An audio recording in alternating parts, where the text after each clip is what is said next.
હવે હું એક્સિસ બેંકમાં નોકરી કરતી હતી. મારું નામ ઉર્વશી છે. એક્સિસમાં નોકરી કરતી હતી ત્યારે મારી સાથે મિત્રતા થઈ, જેનું નામ પાર્થ રોહિત છે. તો મિત્રતામાં એને મારી સાથેથી ઘણા બધા રૂપિયા પડાવી લીધેલા છે.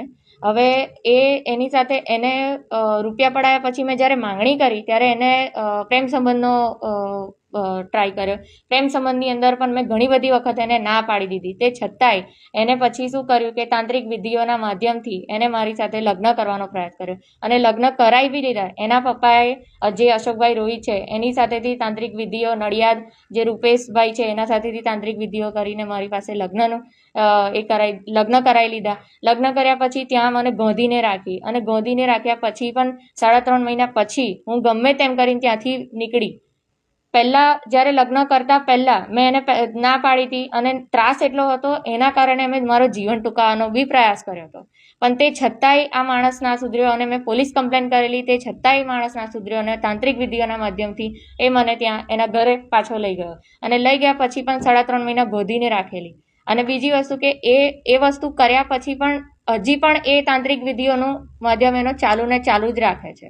તાંત્રિક વિધિ કર્યા પછી તમારી સાથે કેવા વર્તન ને તમારે વિડીયો કેવા બનાવતો વાયરલ કરવાનો. હવે એ તાંત્રિક વિધિઓ કર્યા પછી હું ત્યાં રહી, પણ હું નથી રહેતી. મારે ત્યાંથી નીકળવું હતું. એ બધા મેં લોકોને બધી બહુ વખત કીધું, પણ તે છતાં એ લોકોએ મને એટલો પ્રેશર આપ્યું અને પ્રેશરમાં મને એ રીતનું કહેતા હતા કે આ તારા વિડીયો જે બનેલા છે એ બધા વાયરલ કરી દઈશું. અને મારા ઘર પરિવારથી તો મને એ લોકો એવા વિડીયો બનાવડાયા હસતા અને ખીલતા કે એવું લાગે કે હું મેરેજથી બહુ જ ખુશ છું અને હું મેરેજમાં સંમતમાં છું. એ રીતના એના વિડીયો બનાવડાયા અને એના કારણથી મારા માતાથી હું દૂર થઉં અને મારા ઘરના બધા લોકોથી દૂર થઈ જાઉં. એટલા માટે એને અમુક વિડીયો એવા બી બનાવડાયા જેથી મારું પરિવાર મારાથી ખિલાફ થઈ જાય. મારી માંગણી એટલી જ છે કે આ જે મને 1.5 વર્ષથી કેસ લડું છું, કમસે કમ વર્ષ થયું હશે.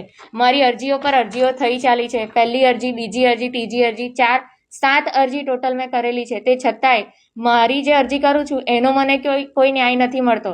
ખાસ કરીને પોલીસ કમિશનરની વાત કરું છું તો લાઠિયા સાહેબની જ વાત કરું છું. એમના તરફથી મને કોઈ ન્યાય નથી મળતો. અને 3 દિવસ પહેલાં જ્યારે પેલા છોકરાએ કમ્પ્લેન કરી એનું કારણ ખાલી એટલું કે મેં એને લાફો મારી દીધો, બસ એટલી જ વસ્તુ લાયા. તો કેમ મારા પર બી એને આ વસ્તુ કરી છે અને મને પણ એની મમ્મી અને એની બેને હાથાપાઈ કરી છે. મારે ડાઘા પડેલા છે. મારે પણ SSGમાં જઈને ફ્રેક્ચર થયું એનો રિપોર્ટ કઢાવવો પડ્યો છે કે નહીં થયું. અને બીજી વસ્તુ કે મારે દવાઓને બધી કરી તો બી એ વસ્તુ કોઈને નથી દેખાતું. લાઠિયા સાહેબને એ વસ્તુ નથી દેખાતી. કેમ?